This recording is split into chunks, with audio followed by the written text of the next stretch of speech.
कधीच नाही चुकणार तुमचे फेवरेट टीव्ही शोज झी5 सोबत, तेही एकदम फ्री।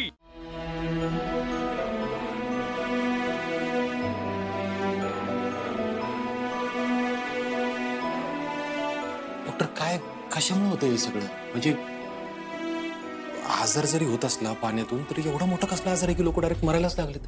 हे पाणी साधं दूषित नाही, या पाण्यामध्ये नक्कीच काहीतरी घटक आहे। आम्हाला पेशंटला तपासतानाच कळतंय। डॉक्टर, कॉर्पोरेशनचं पाणी लोकांना पुरवताना त्याची प्रदूषण पातळी चेक केली जाते, मग प्रदूषित पाणी लोकांपर्यंत पोहोचलंच कसं, पुरवलंच कसं गेलं? अर्जुन सर, तुमचं बरोबर आहे, पण जे दिसतंय ते आपण नाकारू शकत नाही। हे बघा, आधी लोकांच्या पोटात होतं, नंतर त्यांना वॉमिटिंग होतंय आणि त्यानंतर काय होतंय ते पाहिलंच तुम्ही। जर पाण्यामध्ये विषारी घटक नसते तर हे झालंच नसतं ना।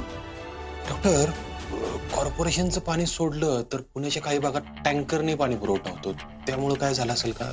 हे बघा, टँकरनं पाणी पुरवठा एका भागामध्ये होतो, पण इथं पेशंट तर सगळ्याच बाजूने येत आहे। आम्हालाच कळत नाही नेमकं काय होतंय। ते चौकशी केल्यानंतर लक्षात येईल काय आहे ते। अर्जुन सर, लवकरात लवकर तुम्ही जरा प्लीज सगळ्यांना पाणी उकळून प्यायला सांगा। जे अगदी सेफ्टी मेजर्स आहेत ते सगळे घ्यायला सांगा, म्हणजे मेडिकल स्टोअर्समध्ये पाणी उकळून पिण्यासाठी द्या किंवा जी औषधं ती सगळी घ्यायला सांगा। आणि आधी हे काही जरी नाही जमलं तरी लोकांना म्हणावं काही दिवस बाहेरून पाणी विकत आणून प्या।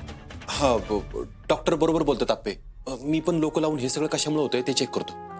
अर्जुन, आप्पे, तू गायतोंड्यांना फोन कर आणि ह्या पाण्याबद्दल माहिती दे, आणि डॉक्टर जे काही सेफ्टी मेजर सांगतात ना ते लोकांना फॉलो करण्यासाठी तू म्हणजे पत्रकार परिषद घेऊन सांग, असं मला वाटतंय। अर्जुन सर, प्लीज जरा तुम्ही काळजी घ्या, मी आलोच। हा,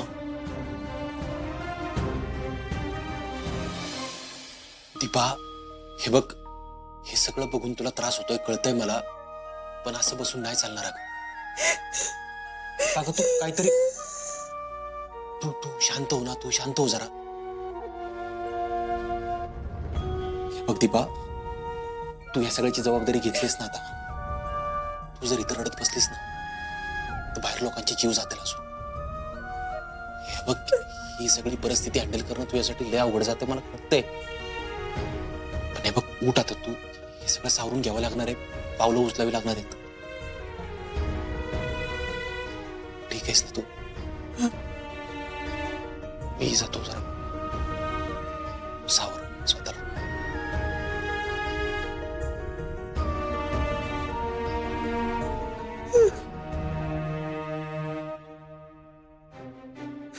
अगं काय करू राहिली तू?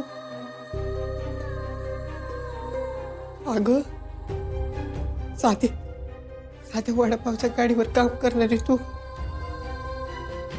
आतापर्यंत जे मिळलं ते खाल्लंस,